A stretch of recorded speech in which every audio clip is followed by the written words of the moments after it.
ఎందుకు శారదా నవరాత్రులు అన్న పేరుతో 9 రాత్రులు ఉపాసన చేస్తారు అంటే దానికి ఒక్కటే ప్రధానమైనటువంటి కారణం.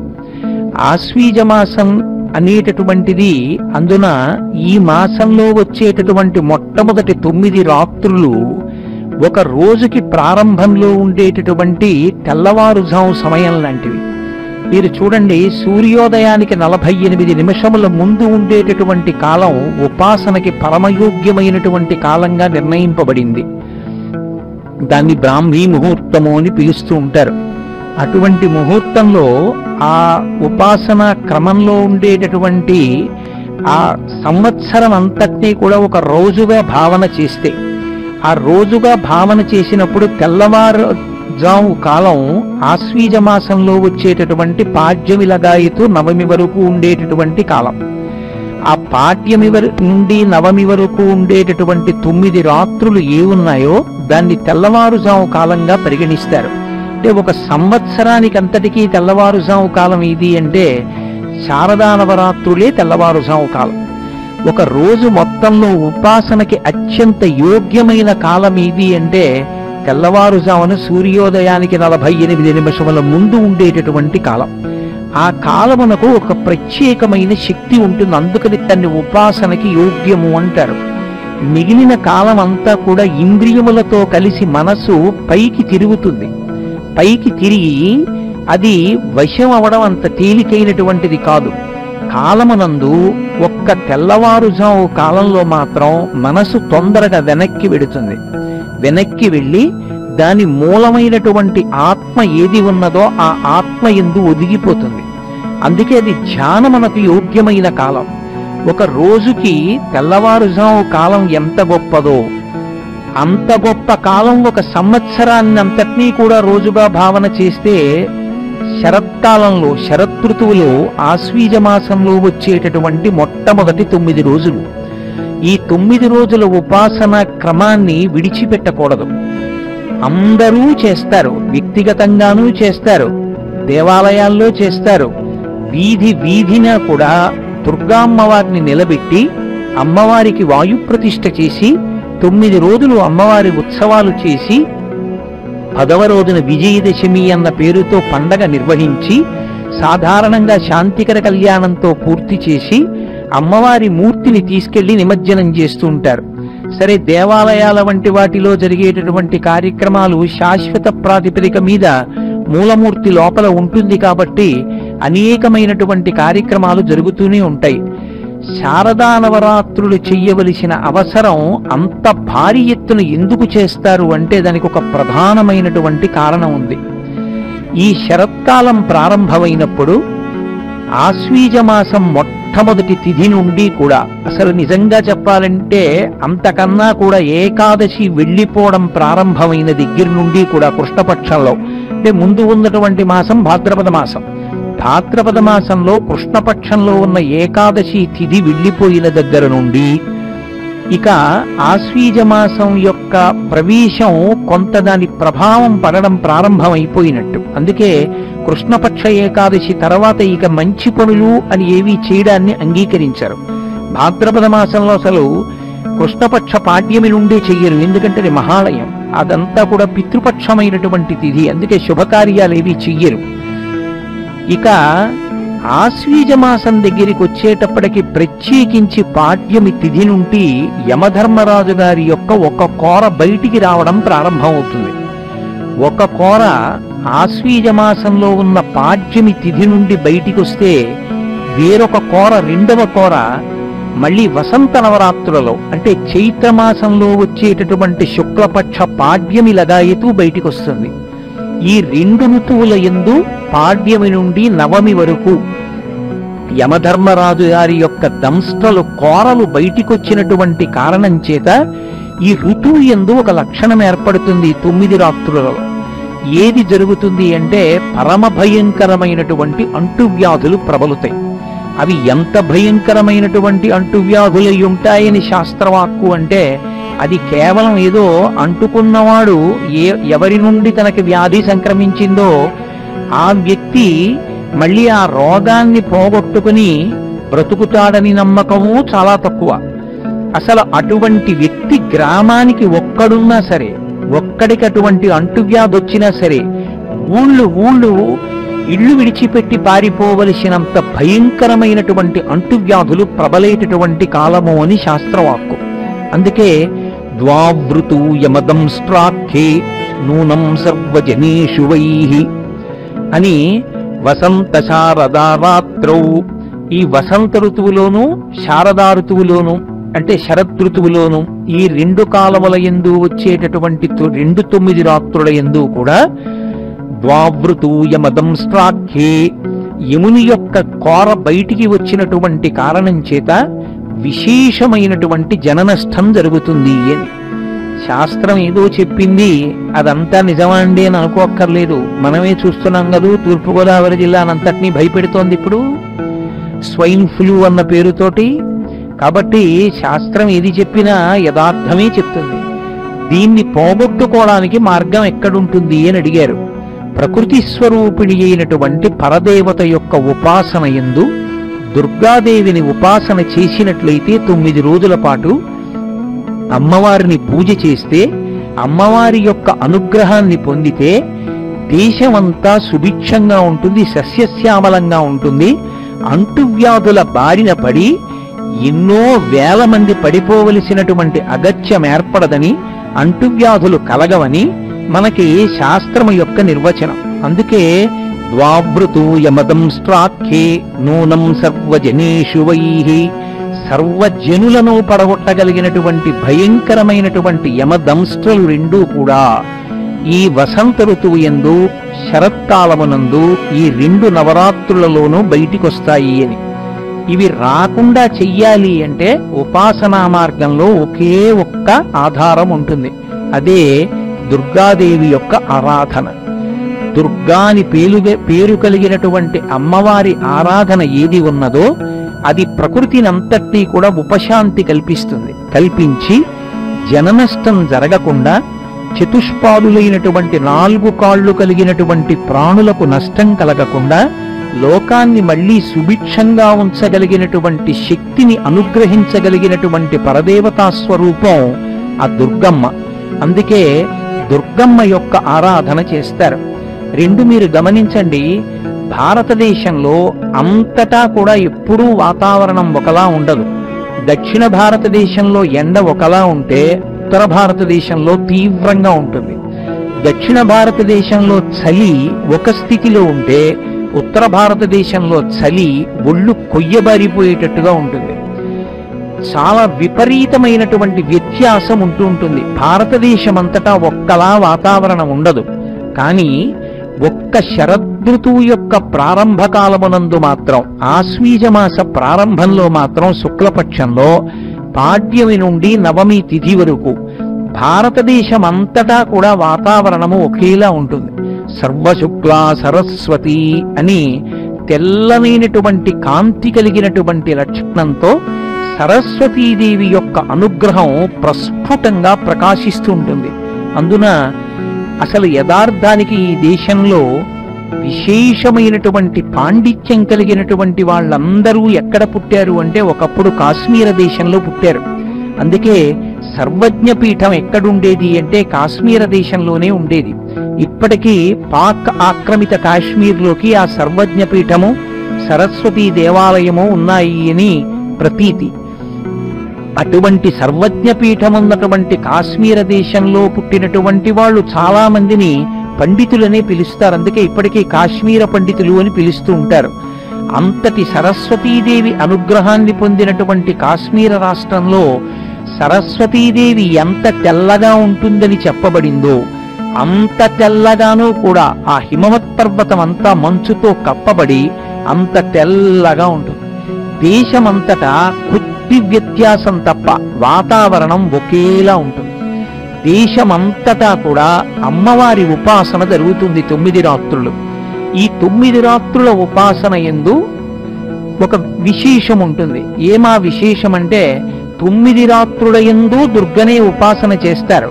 కానీ ఆ ఉపాసన క్రమంలో ఆ దుర్గాదేవిని ఉపాసన చేసేటప్పుడు మొదటి 3 రోజులు కాళీ స్వరూపంగా ఉపాసన చేస్తారు. మధ్యలో ఉన్న 3 రోజులు మహాలక్ష్మీ స్వరూపంగా ఉపాసన చేస్తారు. చివరి 3 రోజులు సరస్వతీ స్వరూపంగా ఉపాసన చేస్తారు. ఎందుకు అలా చెయ్యడము అంటే దాని యొక్క ఆంతర్యం ఒకటి ఉన్నది. అసలు మనుష్యునకు సహజముగా అనేకమైనటువంటి వాసనల యొక్క బలంతో ఈ లోకంలోకి వస్తాడు. ఈ వాసనల యొక్క బలాన్ని తొలగతోయగలిగినటువంటి శక్తి యొక్క పేరే దుర్గా. అందుకే ఒక మాట చెప్తారు, సంప్రదాయజ్ఞులైనటువంటి పెద్దలు ఒక మాట అంటారు, ఏ రోజునా కూడా దుర్గా అన్న మాట నీ నోటి వెంట అనకుండా ఆ రోజు వెళ్ళిపోకుండా చూసుకో అని చెప్తారు. ఒక్కసారైనా దుర్గాయై నమః అనాలి, లేదా కనీసం దుర్గా అని అనాలి ఒకసారి. అందుకే ప్రత్యేకించి ఆంధ్రదేశంలో ఒకప్పుడు ఇంట పుట్టిన ఆడపిల్లలలో దుర్గానామం లేనటువంటి కుటుంబం ఉండేది కాదు. ప్రతి ఇంట్లోనూ ఒక ఆడపిల్లకి దుర్గా అన్న పేరుతో ఉండేవారు. ఎందుచేత అంటే దుర్గా అన్న నామాన్ని నోటితో ఉచ్చరించినంత మాత్రం చేత అనేకమైనటువంటి ఫలితములు సంక్రమిస్తాయి. దుర్గా ఈ ఒక్క నామంలో దకారాన్ని ఉచ్చరించడం చేత దైత్యనాశనం అవుతుంది. దైత్యులంటే రాక్షసులు. ఆ రాక్షసులు నశించినటువంటి కారణం చేత మనసులలో ఉద్రేకమైనటువంటి భావనలు, సమాజాన్ని పాడు చెయ్యాలి, సమాజాన్ని వక్రగతిలోకి తీసుకెళ్లాలనేటటువంటి ప్రబోధాలు ఉండవు. ఎందుచేత అంటే మిగిలిన యుగాలకి కలియుగానికి ఒక ప్రధానమైనటువంటి భేదం ఉంటుంది. రాక్షసులకు వేరు ఉపాధి ఉంది మిగిలిన యుగాల్లో, అందుకే చూడగానే వీడు రాక్షసుడని గుర్తుపట్టచ్చు. కానీ కలియుగంలో రాక్షసులకు వేరు ఉపాధి లేదు. ఈ ఉపాధిని చూడగానే ఈయన రాక్షసుడండి అని చెప్పడం కుదరదు. మరి ఎక్కడుంటాడు రాక్షసుడు అంటే నరుని యొక్క హృదయంలోనే ఉంటాడు. అది ఎంతగా రాక్షసత్వం పెరిగిపోవాలో అలా పెరిగిపోవడానికి కావలసినటువంటి ప్రబోధాలు వినే అవకాశం ఎక్కువగా అయిపోతోంది అనుకోండి. సమాజంలో పాపచింతన వైపుకి దారి తీసేస్తుంది. మనిషిలో ఉద్వేగం పెరిగిపోవాలే కానీ ఆ రాక్షసత్వం ఎంత దూరమైనా వెళ్ళిపోతుంది. ఆ రాక్షసత్వానికి అంతు అన్నది ఏమీ ఉండదు. అంత భయంకరమైనటువంటి స్థితికి వెళ్ళిపోతాడు. కాబట్టి రాక్షసుడు మనసు దుర్గా అని రోజు ఒక్క మాట ఉచ్చరిస్తే దకారాన్ని ఉచ్చరించాడు కాబట్టి దైత్యనాశనం అవుతుంది. తనలోనే ఉన్నటువంటి రాక్షస ప్రవృత్తి నశిస్తుంది. అందుకే ఆమె మహిషాసుర సంహారం చేస్తుంది. ప్రధానంగా దుర్గా సప్తశతి ఈ నవరాత్రులలో పారాయణ చేయడానికి, చండీ హోమం చేయడానికి ప్రధాన కారణం అది. దైత్యనాశనం చేస్తుంది. ఇక రా అన్న అక్షరాన్ని ఉచ్చరించినంత మాత్రం చేత రోగనాశనం చేస్తుంది. అందుకే ఈ శారదా ఋతువు ప్రారంభమైతే, శరత్కాలం ప్రారంభమైతే వచ్చేటటువంటి రోగాలు ప్రాణాంతకమైనటువంటి రోగములై ఉంటాయి. సాధారణమైనటువంటి రోగములుగా ఉండవు. నేను ఒకసారి దేవీ భాగవతంలో దీని గురించి చదివి ఒక వైద్యుణ్ణి సంప్రదించాను. ఏమండి ఇలా ఉంది దేవీ భాగవతంలో, శరత్కాల ప్రారంభం దగ్గర నుంచి అత్యంత ప్రమాదకరంగా ఉంటుందని, నూనం సర్వజనేషువై చెదపురుగులు రాలిపోయినట్టుగా మనుషులు పడిపోతారని ఉంది, నిజమా అని అడిగాను. అది ఋతువునందు ఆ కాలమునందు మనుష్య శరీరం పడగొట్టడానికి వీలైన స్థితి ఏదైనా ఉందా అసలు అని అడిగితే వైద్యుడు నాతో ఒక మాట చెప్పారు. గురుగారు, ఈ గసగసాలు ఎలా ఉంటాయో అలా రక్తంలో ప్రవహిస్తూ ఉంటుందండి, కొవ్వు చిన్ని చిన్ని ముద్దలుగా. అది భాద్రపద మాసం వరకు కూడా రక్తనాళాలు వ్యాకోచించి ఉన్న కారణం చేత తొందరగానే వెళ్ళిపోతూ ఉంటుంది రక్తంలో. ఈ శరదృతు వచ్చేటప్పటికి వాతావరణం అంతా చల్లబడిపోతుంది. ఒక్కసారి ఇంత చల్లబడేటప్పటికి రక్తనాళాలు సంకోచిస్తాయి. ఆ సంకోచించినప్పుడు హృదయ కవాటం దగ్గర, మెదడు దగ్గర ఇటువంటి ప్రధానమైనటువంటి అంగములు ఏ ఉన్నాయో అటువంటి అవయవముల దగ్గర ప్రవహిస్తున్నటువంటి రక్తంలో గసగసాలంత చిన్నవిగా ఉన్నటువంటి ఆ కొవ్వు ముద్దలు వెడుతూ వెడుతూ అడ్డుపడితే వెనక ఉన్నదొచ్చి మళ్ళీ అడ్డుకుంటుంది, వెనకనున్నదొచ్చి మళ్ళీ చేరుతుంది. ఆ ముద్ద పెద్దదై సాధారణంగా తెల్లవారుజామునే మాకు ఎక్కువగా హృదయ సంబంధమైనటువంటి, పక్షవాత సంబంధమైనటువంటి వ్యాధిగ్రస్తుల యొక్క వివరాలు అటువంటి రోగులు మా దగ్గరికి ఎక్కువ వస్తారండి, అందుకని మేము కూడా ఈ షరతులతో వస్తే అటువంటి వాళ్ళు ఎక్కువ వస్తారు అని లెక్క పెడతాము. ఆ మాట నిజమే. మీరిప్పుడు చెప్తుంటే దీన్ని ఋషులు మంత్రద్రష్టలు కనుక ఒకానొకప్పుడు కాలంలో ఉండే వైపరీత్యాన్ని లెక్కలోకి తీసుకున్నారని అర్థం అవుతోంది అన్నారు. కార్తీక మాసంలో నువ్వుల నూనె దీపాలు పెట్టమని అందుకే చెప్పింది శాస్త్రం. నువ్వుల నూనె యందు శనికి ప్రీతి పాత్రం. శని హృదయ గ్రంథికి అధిదేవతగా ఉంటాడు. ఆ హృదయ కవాటము ఆగిపోకుండా రక్త ప్రసరణం జరిగి ఆయుర్దాయం నిలబడాలి అంటే ఆవు నీతితో కానీ నువ్వుల నూనెతో కానీ పెట్టిన దీపం నుంచి వచ్చినటువంటి పొగ పీలిస్తే లోకమంతా సంరక్షింపబడుతుందని ఎక్కడ పడితే అక్కడ నూనె దీపాలు పెట్టడం, ఆకాశ దీపాలు ఎత్తడం, కార్తీక మాసం వచ్చేటప్పటికి ఈ దీపాలు చాలా విశేషం చెయ్యడం, కార్తీక పౌర్ణమి నాడసలు దీపాలు చాలా విశేషంగా ఈశ్వర పాత్రంగా ఉంచడం లోకంలో సంప్రదాయమైంది. కేవలం పూజ అన్న పేరే కాదు, పూజ అన్న పేరుతో కాలమునందు అంతర్లీనంగా వచ్చేటటువంటి ఉపద్రవములను ఎదుర్కొని మనకి మనంగా ఏర్పాటు చేసుకోగలిగినటువంటి నిరోధక శక్తిని కూడా ఉపాసన ఎందే స్థిరీకరించారు మన ఋషులు. అందుచేతనే రా అనేటటువంటిది అగ్ని బీజం కనుక ఆ రా అన్న అక్షరాన్ని ఉచ్చరించినంత మాత్రం చేత రోగనాశనానికి కావలసినటువంటి ఆ ప్రకంపనలు శరీరమునందు ఏర్పడతాయి అని. అందుచేతనే దకారము చేత దైత్యనాశనం అవుతుంది, ఉకారము చేత దుర్గాలో దైత్యనాశనం, విఘ్ననాశనం. విఘ్నము అంటే కార్యహంతి. ఇక ఆ కార్యము పూర్తవదు, ఆ కార్యక్రమం మొదలుపెట్టింది విడిచిపెట్టేవలసింది. అటువంటి విఘ్నాన్ని కూడా పోగొట్టగలిగినటువంటి శక్తి దుర్గానామమునందు అంతర్లీనంగా ఉంటుంది. సాధారణంగా ఎప్పుడైనా చేసిన సంకల్పాన్ని విడిచిపెట్టేయవలసినటువంటి అవసరం ఏర్పడేటటువంటి వాటిలో ప్రధానమైన ప్రతిబంధకము అనారోగ్యము. శరీరమే సహకరించలేదనుకోండి, ఇక సంకల్పం చేసిన కార్యం ఏం చేస్తాడు?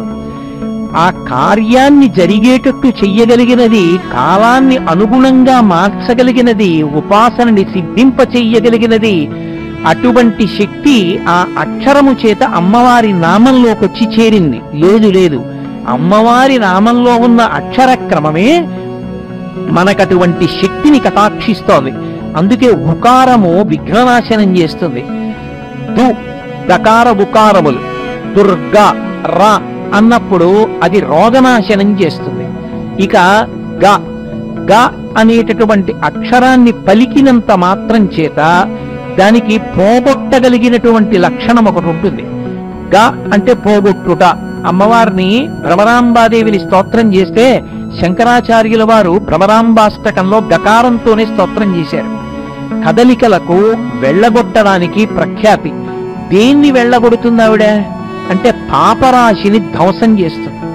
పాపరాశి మనకి తెలిసి రాదు, ఎక్కడో ఉండిపోతుంది. మనం చేసినటువంటి పురాకృత పాపరాశి అంతా ఒక చోట పడి ఉంటుంది. ఈ జన్మలో మనం అనుభవించవలసింది దుఃఖ రూపంలో వస్తూ ఉంటుంది. అలా దుఃఖ రూపంలో వచ్చేటటువంటి పాపము ఏది ఉన్నదో ఆ పాపాన్ని పోగొట్టగలిగినటువంటి తల్లి ఎవరు అంటే దుర్గా. ఆమె పోగొడుతుంది. అలా పోగొట్టగలిగినటువంటి శక్తి కలిగినది కనుక ఆమె శూలమును ధరించి ఉంటుంది. అటువంటి తల్లి ద అన్న అక్షరము చేత అటువంటి శక్తిని వ్యక్తీకరిస్తుంది. అందుకని ద ఉ ర గ ఆ దుర్గా అన్నప్పుడు ఆ అన్న అక్షరం పలికినంత మాత్రం చేత రాక్షసనాశనాన్ని చేస్తుంది. ఇది దైత్యనాశనంతో మొదలుపెట్టి రాక్షసనాశనం చేసి మధ్యలో విఘ్ననాశనం, పాపనాశనం, రోగనాశనం చేయించి మనం సంకల్పించినటువంటి మంచి కార్యక్రమములను చెయ్యడానికి ఈ కాలమునందు అనుగ్రహించగలిగినటువంటి పరదేవతా స్వరూపం ఏది ఉన్నదో దానికే దుర్గా అని పేరు. ఆమె బాహ్యమునందు దుర్గముడు అనబడేటటువంటి ఒక రాక్షసుణ్ణి సంహరించింది, అందుకు దుర్గా అని పేరొచ్చింది. కేవలం రాక్షస సంహారం చేసింది కాబట్టి దుర్గా కాదు. ఆ దుర్గా అన్న నామాన్ని ఒక్కసారి ప్రతిరోజు పలికినంత మాత్రం చేత ఇంత విశేషమైనటువంటి ఫలితం ఉన్నది కనుక ఈ శరత్కాలంలో వచ్చేటటువంటి నవరాత్రుల్లో ప్రత్యేకించి దుర్గా సప్తశతిని పారాయణ చేస్తారు. అందుకే దుర్గా సప్తశతి పారాయణం దగ్గరికి వచ్చేటప్పటికీ ఒక విచిత్రమైన లక్షణం చెప్తారు. సప్తశతి శాపం పోవడానికి ఏ మంత్రములను ముందు చదవాలో అవి చదివి సప్తశతి పారాయణం పైకి చేస్తారు, పైకి చదువుతారు. ఎందుచేత అంటే సప్తశతి మీకు తెలియచ్చు తెలియకపోవచ్చు, కానీ సప్తశతిలో ఉండేటటువంటి శ్లోకములను విన్నంత మాత్రం చేత ఆ అనుగ్రహం కలుగుతుంది. అందుకే దుర్గా సప్తశతి చదివే ముందు అర్గళా స్తోత్రం చదువుతారు. అర్గళ అన్న మాటకు అర్థం ఏమిటంటే గడియ అని. ఇంటికి తలుపులకి అడ్డంగా ఒక దూలం పెట్టేవారు పూర్వం.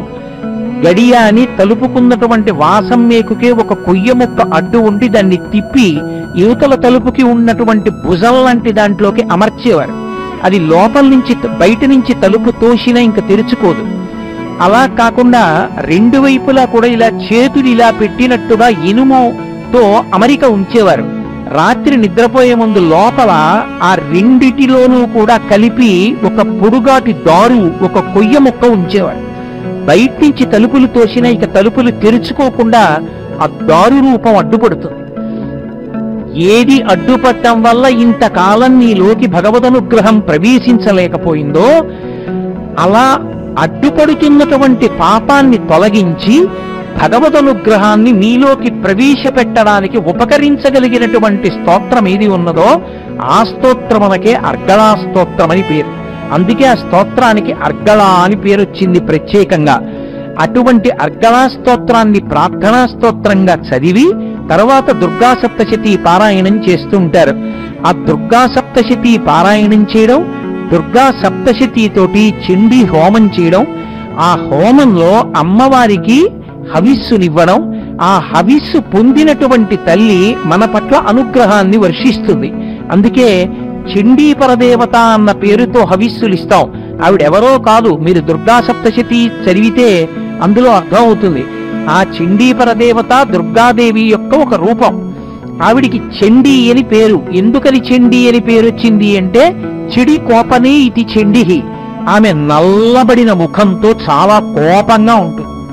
ఎందుకు కోపంగా ఉంటుంది అంటే మన మీద కోపం కాదు, బిడ్డల మీద కోపం కాదు, తల్లికి కాలమునందు ప్రజ్వరిల్లుతున్నటువంటి అధర్మమునందు కోపం.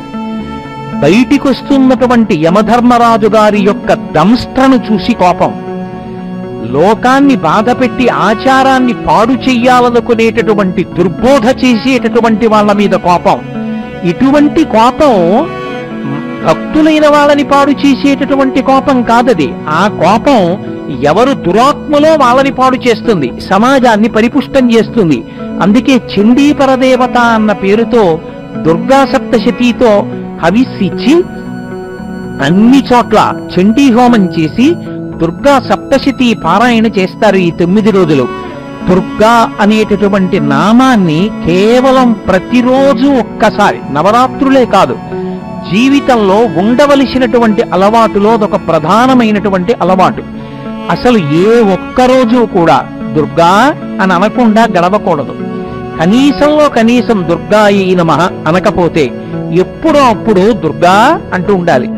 నాకు తెలిసి నా చిన్నతనంలో మా పెద్దనాన్నగారు వాళ్ళు భోజనం చేసి ఆ పైన ఉన్నటువంటి ఉత్తరీయం తీసి ఆ వీపు తుడుచుకుంటూ దుర్గా దుర్గా దుర్గా అని అరుస్తుండేవారు. ఏమిట్రా వీళ్ళు ఇలా అరుస్తుంటారో అనుకుంటుండేవాడిని. వాళ్ళు దుర్గా దుర్గా అని ఎందుకనేవారో తరువాతి కాలంలో అర్థమైంది. దుర్గా అని రోజు ఒక్క మాటైనా అనాలి. ఎందుకు అలా అనాలి అంటే ఏదో ఆవిడ అనుగ్రహం అని కాదు, అలా అంటే ఆవిడ సంతోషిస్తుంది అని కాదు దాని అర్థం. దుర్గా అనేటటువంటి నామానికి ఒక ప్రత్యేకమైనటువంటి శక్తి ఉంది. మీరు ఒక లక్షణం చూడండి. మీరు తెలిసి కాని తెలియక కాని మీరు ఒక వ్యవస్థలో వేలు పెట్టారనుకోండి, అది పలుకుతుంది. మీరు 108 అనేటటువంటి ఒక సంఖ్యతో ఫోన్ చేశారనుకోండి, మీరు తెలిసి చేసినా తెలియక చేసినా ప్రమాదకాలంలో వైద్యశాలకి తీసుకెళ్లవలసినటువంటి ఒక వాహనం వచ్చి అక్కడ నిలబడుతుంది. అలాగే మీరిప్పుడు ఇలా సభ నడుస్తుంటే అకస్మాత్తుగా ఎవరో లేచి కోటేశ్వరరావు గారు నరిచారనుకోండి, నేను ఇలా తిరిగి చూస్తాను. ఆ నామానికి ఆ శక్తి ఉంటుంది. నామము నామిని తీసుకొస్తుంది. ఇది లౌకిక ప్రయోజనం. ఆంతర ప్రయోజనం ఒకటి ఉంటుంది. భగవన్నామములను పలకడం చేత కొన్ని విశేషమైనటువంటి ఉపకారములు జరుగుతాయి. దుర్గానామమునందు కొన్ని విశేషమైనటువంటి శక్తులు ప్రోధి చెయ్యబడి ఉంటాయి. దుర్గా ఎందుకు పిలుస్తారంటే అమ్మవారిని దుర్గతిం గమయతి దూరయతి సా దుర్గా అని పేరావిడికి. దుర్గతిం గమయతి దూరయతి, దుర్గతిని దూరం చేస్తుంది. దుర్గతిని దూరం చేస్తుంది అంటే సద్గతినిస్తుంది అని అర్థం. అందుకే లలితా సహస్రనామ స్తోత్రంలో అమ్మవారికి సద్గతి ప్రదా అని ఒక నామం. సద్గతి దుర్గతి ఈ రెండిటికి ఏమిటి తేడా అంటే మీరు ఒక్క విషయాన్ని కొంచెం జాగ్రత్తగా గమనించవలసి ఉంటుంది. అసలు మనుష్య జన్మ అంత గొప్ప జన్మ ఇంకొకటి ఉండదు. మనుష్య జన్మ అన్న మాటకు అర్థం ఏమిటి? జీవుడు అనేకమైన శరీరం, కానీ మనుష్య శరీరంలోకి జీవుడు రావడాన్ని మనుష్య జన్మ అంటారు. వస్తే ఏమవుతుంది? ఈ ఒక్క ఉపకరణంలో చెయ్యగలడు. శారదా నవరాత్రులు ఎందుకు చెయ్యాలో తెలుసుకుంటాడు. దుర్గా సప్తశతి చదవాలో తెలుసుకుంటాడు. దుర్గా అన్న నామాన్ని ఎందుకు ఉచ్చరించాలో తెలుసుకుంటాడు. ఇది ఈ ప్రబోధం మిగిలిన ప్రాణులకు చేస్తే ఉపయోగం ఏముంటుంది? అది చండీ హోమం చేస్తుందా? అది ఒక్క పువ్వు అమ్మవారి దగ్గరికి తీసుకురాగలదా? చేసే ప్రవచనాన్ని వినగలదా? వినలేదు. వినడానికి అనుష్ఠించడానికి యోగ్యమైనటువంటి ఉపాధి ఒక్క మనుష్య ఉపాధి. ఈ ఉపాధికి మాత్రమే ఒక శక్తి ఉంది, మిగిలిన ఏ ఉపాధులకు లేదు. ఏ ఉపాధులకు లేదు అన్న మాట మీరు హద్దు ఎంతవరకు పెడుతుంది అంటే దేవతలకు కూడా లేదు. దీనికి ఉన్న అధికారం, ఈ ఉపాధికున్న అధికారం దేవతల యొక్క ఉపాధులకు లేదు. దేవతలు ఉన్నారనుకోండి, వాళ్ళు గత జన్మలలో ఏవో పుణ్యం చేశారు. చేసినటువంటి పుణ్యం వలన వాళ్ళు దేవతలు అనబడేటటువంటి పదవుల యందు కూర్చున్నారు.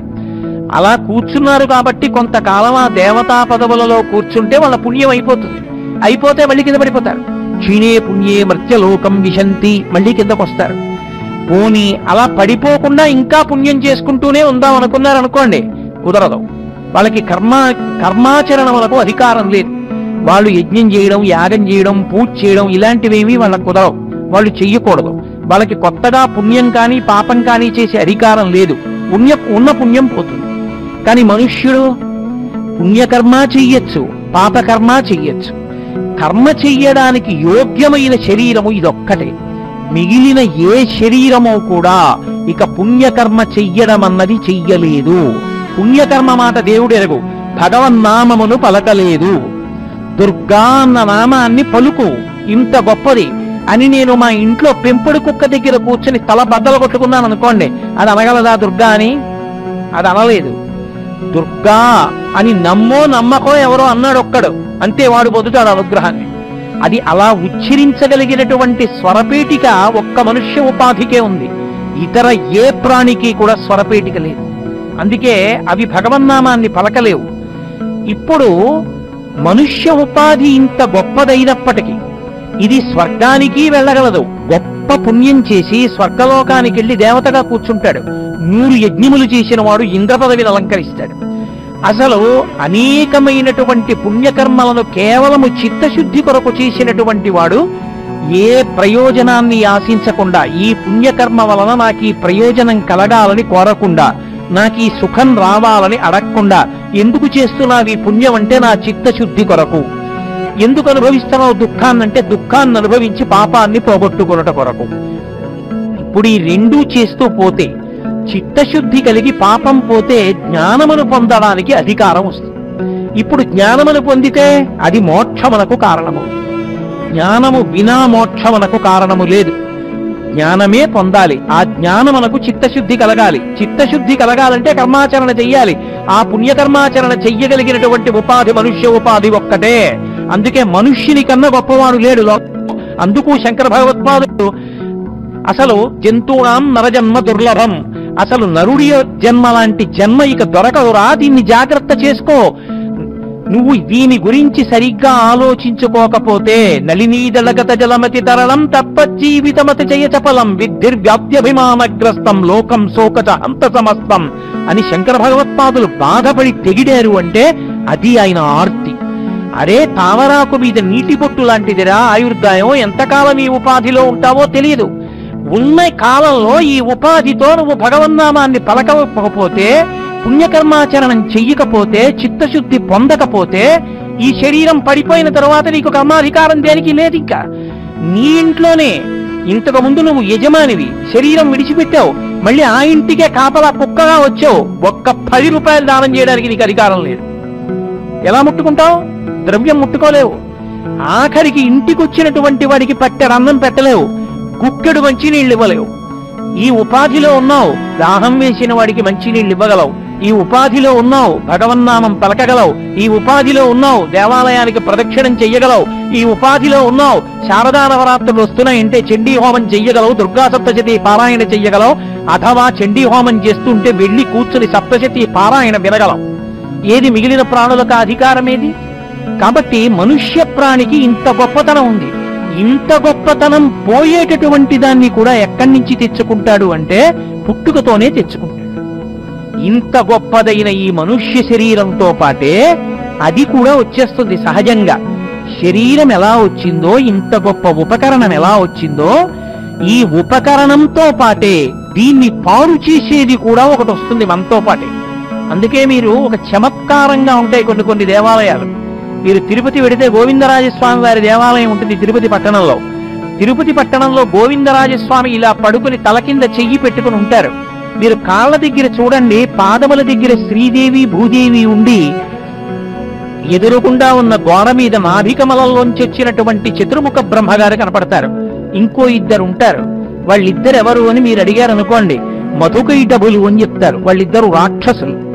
ఒక దేవాలయంలో 2 రాక్షసులు కూడా ఉండవలసిన అవసరం ఏముంది?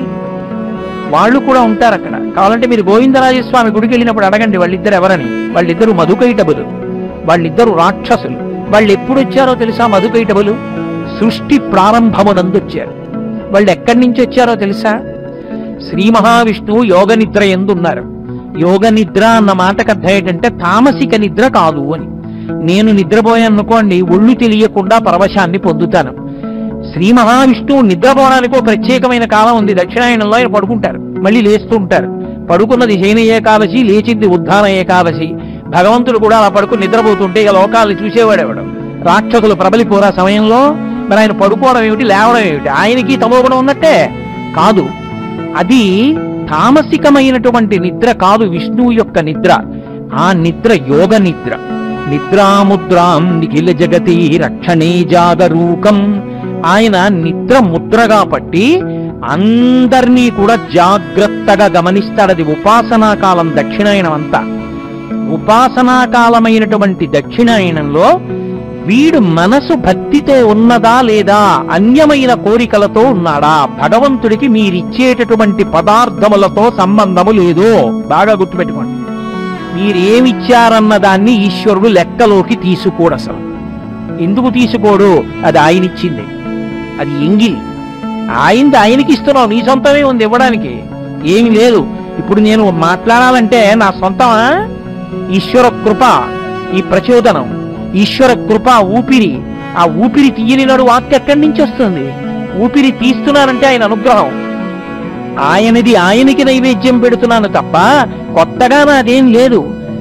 నాదేమీ లేదు. ఇది ఈశ్వరానుగ్రహం అన్న సాత్విక బుద్ధితో చేస్తున్నాడా, ఇది నాది అన్న రజోగుణంతో చేస్తున్నాడా? ఇది చూస్తుంటాడు కళ్ళు మూసుకుని, లోకంటితో లోపలికి చూస్తుంటాడు. మన లోపలికి తన లోపలి కంటితో చూస్తాడు. అలా చూడ్డాన్ని యోగ నిద్ర అంటారు. ఆ యోగ నిద్రలో ఉన్నాడు ఆయన. సృష్టి ప్రారంభ కాలమనందు విష్ణువు అలా పడుకుని ఉన్నాడు. అలా పడుకుని నిద్రపోతుంటే ఆయన చెవి యందు మలం చేరింది. శాస్త్రం అంగీకరించింది.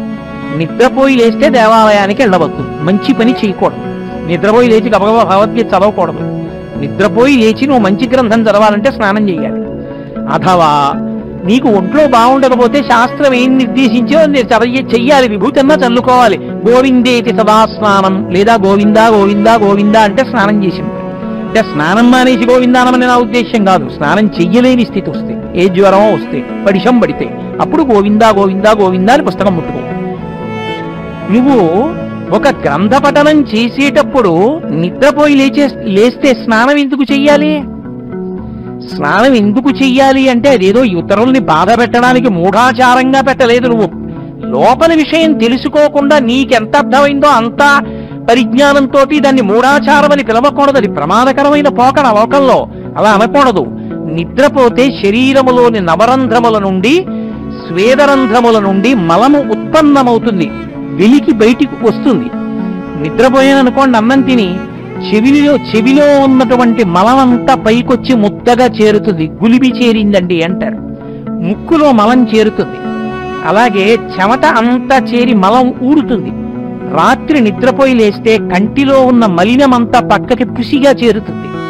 శరీరమంతా మలినగ్రస్తమైంది. స్నానము చేత శౌచం కలుగుతుంది. ఆ శౌచాన్ని పొందితే తప్ప నువ్వు ఈశ్వర కార్యంలో నిలబడడానికి మనసుకి యోగ్యత ఉండదు. అది ఆవలిస్తూ ఉంటుంది లేకపోతే. కాబట్టి స్నానం చేసి అక్కడికి వెళ్ళు అంటారు. ఇప్పుడు నిద్రపోవడం ఎంత సహజమో చెవిలో మలం ఏర్పడడం అంతే సహజమా కాదా? అలాగే విష్ణువు ఎప్పుడు ఉన్నారో అప్పుడే ఆయన చెవిలో మలం కూడా ఉంది. ఎక్కడి నుంచి వచ్చారు ఆ రాక్షసులు? ఇద్దరు చెవి మలంలోంచి వచ్చారు. ఎవరు వాళ్ళిద్దరు? వాళ్ళిద్దరి పేరు మధు, కైటభ.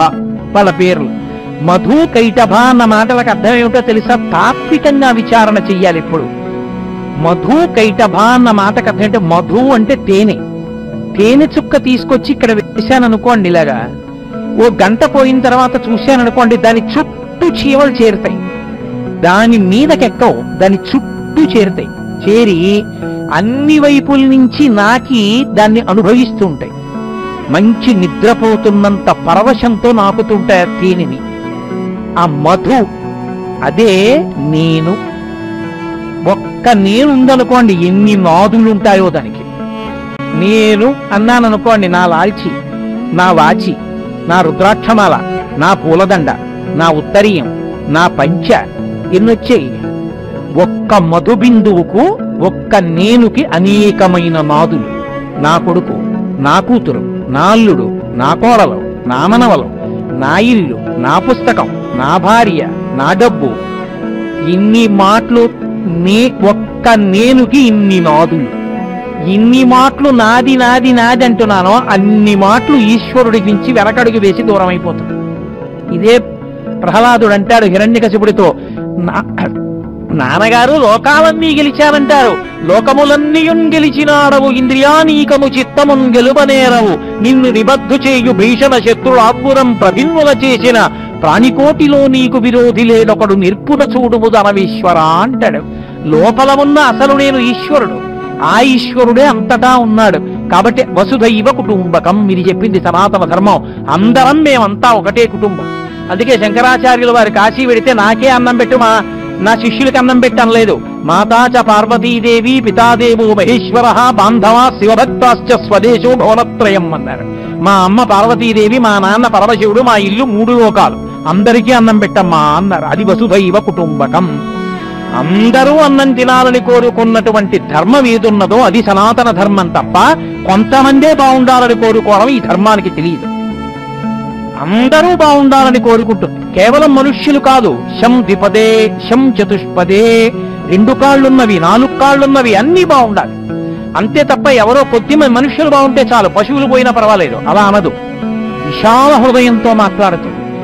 అటువంటి ధర్మమునందు ఈ ఉపాధి చాలా గొప్పది. కానీ ఈ ఉపాధితో పాటే సహజంగా వచ్చింది ఒకటి, ఏమిటో తెలుసా? వాసన.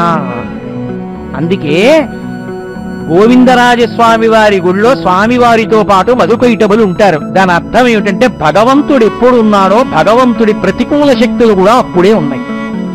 చాలా మంది ఓ మాట అంటుంటారు, ఏమండి ఏమిటో ధ్యానం మొదలు పెట్టామండి, భక్తితో ఉన్నాం కానండి, ఇంకా నాలో కొద్దిగా ఈ లక్షణాలు పోవట్లేదండి, అహంకారం ఉండిపోయిందండి, నేనన్న భావన ఉండిపోతోందండి, నా వాళ్ళు నాది అన్న భావన ఉండిపోతోందండి అంటారు.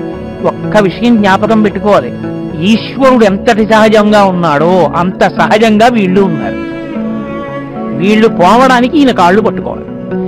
ఈయన కాళ్ళు పట్టుకోవడంలో వచ్చిన వైక్లభ్యంలో ఏమైందంటే కోట్ల సంవత్సరాలుగా మనసుకి ఒక బలం ఉంటుంది. దీన్ని మాత్రం మీరు జాగ్రత్తగా పట్టుకోవాలి సుమా. మనసుకి ఒక బలం ఉంటుంది, దాన్ని వాసన అంటే. శరీరం పడిపోతుంది, మనసు వాసన నొదలదు. వాసన అంటే ఏమిటో తెలుసా? రుచిని దాచుకుంటుంది లోపల. దానికి 2 లక్షణాలు ఉంటాయి, రుచి, వాసన. మీరు ఎప్పుడైనా కొంచెం గమనించండి, మీ మనసుని మీరు గమనించే ప్రయత్నం చేయండి, మీకు అందుతుంది. రుచి అంటే దాని లక్షణం ఏమిటంటే సంకల్ప వికల్ప సంఘాతం. అది ఇప్పుడు ఏదో చెప్తుంది, అయిపోతుంది, వదిలేస్తుంది. మళ్ళీ ఇంకోటి చెప్తుంది, మళ్ళీ ఇంకోటి చెప్తుంది, మళ్ళీ ఇంకోటి చెప్తుంది. కన్ను చూడొచ్చు, కంటి లోపల రెటీనా చూడొచ్చు డాక్టర్ గారి దగ్గరికి వెళ్తే. చెవి చూడొచ్చు, చెవి లోపల కర్ణభేరి చూడొచ్చు డాక్టర్ గారి దగ్గరికి వెళ్తే. ఎదురుగుండా కనపడేటట్టుగా తెర మీద చూపిస్తారు. నా మనసు చూపించండి అంటే చూపించలేరు. అది సంకల్ప వికల్ప సంఘాతం, సూక్ష్మ శరీరం అది. ఇప్పుడు ఒకరు చెప్తుంది, ఒక్క 2 నిమిషాలు ఆగారు, వదిలిపెట్టేసి ఇంకోటి తీసుకొస్తుంది. అది వదిలిపెడుతుంది, ఇంకోటి తీసుకొస్తుంది.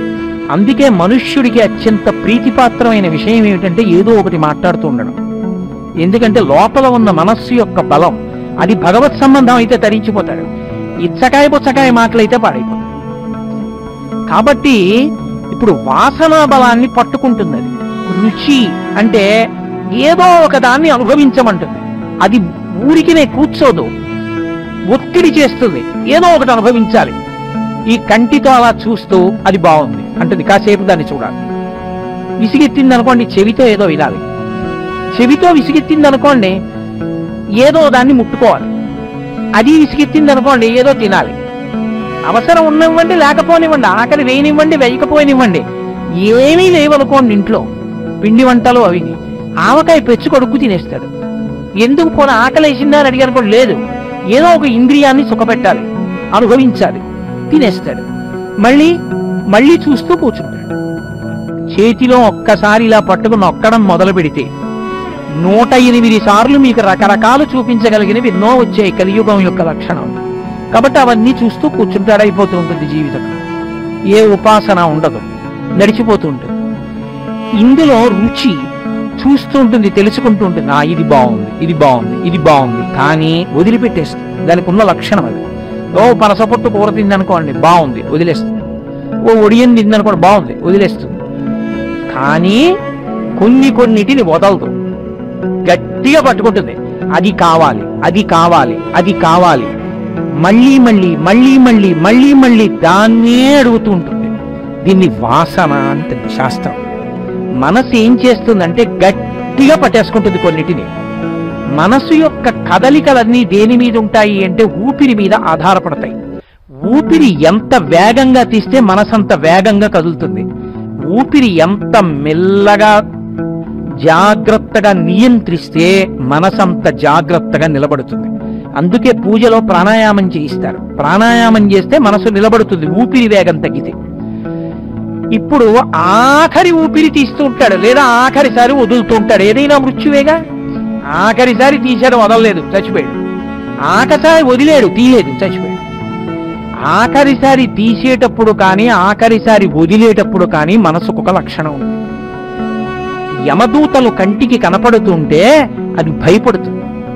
ఓ నేను వెళ్ళిపోయే సమయం ఆసన్నం అయిపోయిందని కపవాత పైత్యముల్ కప్పగా శ్రమ చేత కంపముద్భవ మంది కష్టపడుచు నారాయణాయంచు నా జిహ్వతో నిన్ను పిలుతునో శ్రమ చేత పిలువలేను.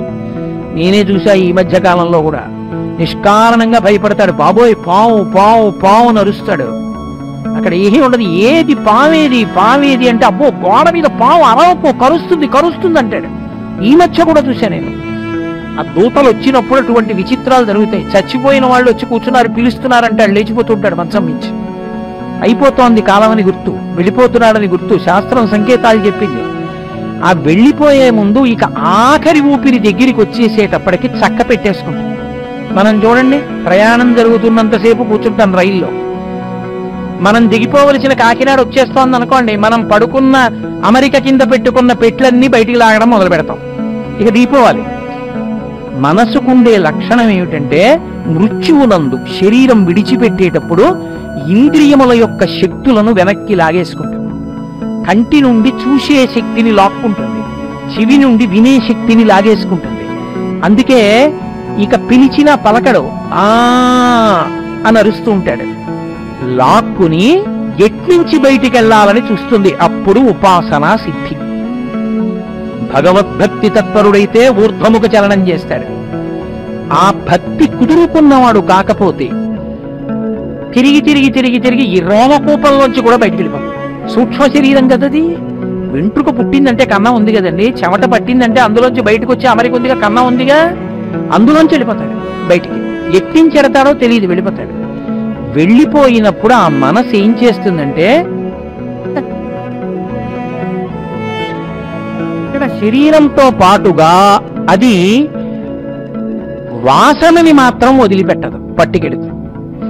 అంటే ఇక్కడ ఈ శరీరంలో ఉండగా నాకు అయ్యప్ప స్వామి దేవాలయం మీద విపరీతమైన ప్రీతి పెంచేసుకున్నాను అనుకోండి, అది ఉత్తమ గతికి మార్గం అవుతుంది. ఒక దేవాలయం మీద అనురక్తి, శాస్త్రం మీద అనురక్తి, ఉపాసన మీద అనురక్తి, గురువు యందు భక్తి, ఈశ్వరుని యందు భక్తి, ఇవి ఉత్తమగతులకు కారణములు.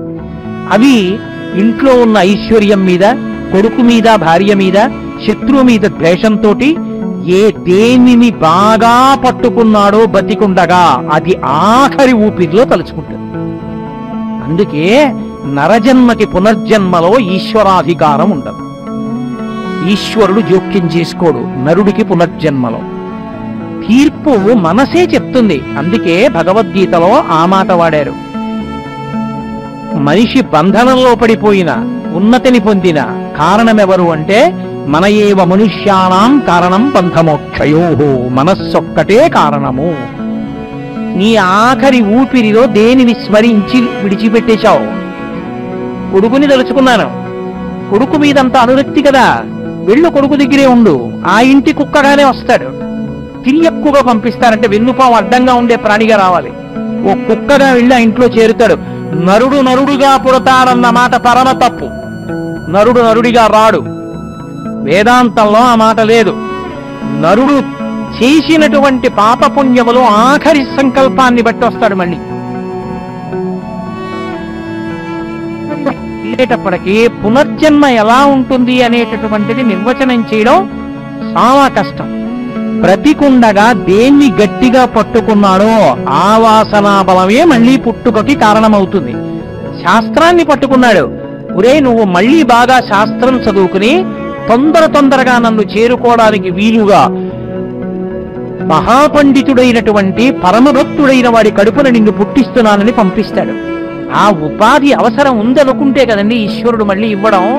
అది మళ్ళీ ఇవ్వాలా వద్దా అన్నది దీన్ని ఎలా వాడారన్న దాన్ని బట్టి ఉంటుంది. ఎలా వాడారన్నది వాసనాబలాన్ని బట్టి తెలుస్తుంది. అందుకే మన వాళ్ళు ఒక ప్రక్రియ చేస్తారు. అన్నప్రాశన చేసేటప్పుడు ఈ శరీరం అన్నవికారం, వీడికి అన్నం పెట్టి పెంచుతున్నా వీడి బలం పెరుగుతుంది. వీడి వాసనా బలం ఏమిటి? వీడు ఏం తెచ్చుకున్నాడు? మనసు.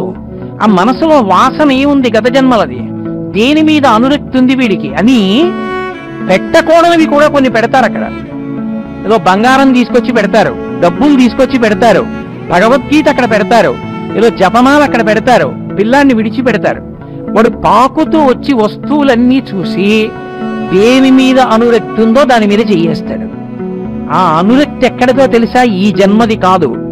ఇప్పుడు తెలియవాడికి ఆ వస్తువులు. గత జన్మలో మనసుకి వాసనా బలం ఉంది, దానికి ఆ వస్తువు మీద ప్రీతి ఉంది. వాడు డబ్బులు ముట్టుకున్నాడనుకోండి, తండ్రి సంతోషపడిపోకూడదు. వాడు ఎలా ఆర్జిస్తాడో అని ధర్మ ప్రబోధం బాగా చేయించాలి. రామాయణం వాడికి బాగా నేర్పాలి. లేకపోతే వంశం నాశనం అయిపోతుంది వాడి వల్ల. వాడు జపమాల పట్టుకున్నాడనుకోండి, ఈ జన్మలో వాడికి వాసన పాడైపోకుండా వాడు తరించడానికి వాడికి మంచి గ్రంథాలు పఠింపచేయి. వాడు చక్కగా జపం చేసుకుని ధ్యాన నిష్ట పొందుతాడని గుర్తు. మనసులో ఉన్న వాసనా బలాన్ని పట్టుకోవడానికి కొన్ని ప్రక్రియలను పెట్టించింది శాస్త్రం. అంతేగాని ఏదో వెర్రికి వేళాకోళానికి పెట్టిన వస్తువులు కావవి. వాసనా బలం ఏదుందో అది మనిషిని పాడు చేసేస్తుంది. రుచి వాసన ఇదే మనసు యొక్క పని. అది అనుభవించి ఎలా ఉంటుందో అనుభవిస్తుంది. బాగుంది, పట్రా తినేస్తుంది. అక్కర్లేంది లేదు. ఒక్క తీపిలో ఇన్ని తీపులు తింటుంది. ఏదో ఒక తీపి మీద అనురక్తి పెంచుకుంటుంది. తిరుమల వెళ్ళావు, ప్రసాదం ఇచ్చారు, నీకేం కావాలి? అది ఈశ్వరుడు యొక్క అనుగ్రహం. కళ్ళకద్దుకు నోట్లో వేసుకోవాలి. నేను 1986లో వచ్చినప్పుడు ఇందులో జీడిపప్పు ఇంత ఎక్కువ ఉండేదండి అన్నమాట నీకెందుకు? అప్పుడున్న ఓపిక ఇప్పుడుందా నీకు? అప్పుడైనా ఇప్పుడైనా అందులో ఉన్నది ఈశ్వర కటాక్షం అంతే. అందులోంచి నీకు కావలసింది ఈశ్వరుడి ప్రసాదం కావాలి. అది నువ్వు ఎక్కడో అన్నం అమ్ముకునే వాళ్ళ దగ్గర కొనుక్కున్న మసాలా దోశ కాదది, అది ఈశ్వరుడి యొక్క కృప. ప్రసాద తిరస్కారం చెయ్యొద్దంటారు. ఎందుకని? ప్రసాదం యొక్క గుణగణాలు ఎంచారు, ప్రసాదం లోపల ఉన్న ఈశ్వరానుగ్రహాన్ని చూస్తారు. అందుకే లోపలికి పట్టుకెడుతుంటే కళ్ళకద్దుకోరు, ఈశ్వరుడికి చూపించి తెస్తే కళ్ళకద్దుకుని చెప్పులిప్పి నోట్లో వేసుకుంటారు. అది ఈశ్వర కృప లోపలికి వెడితే మనసులో ఆరోవంతై ప్రభావితం చేస్తుంది. కాబట్టి ఇప్పుడు వాసన పాడు చేసేస్తోంది.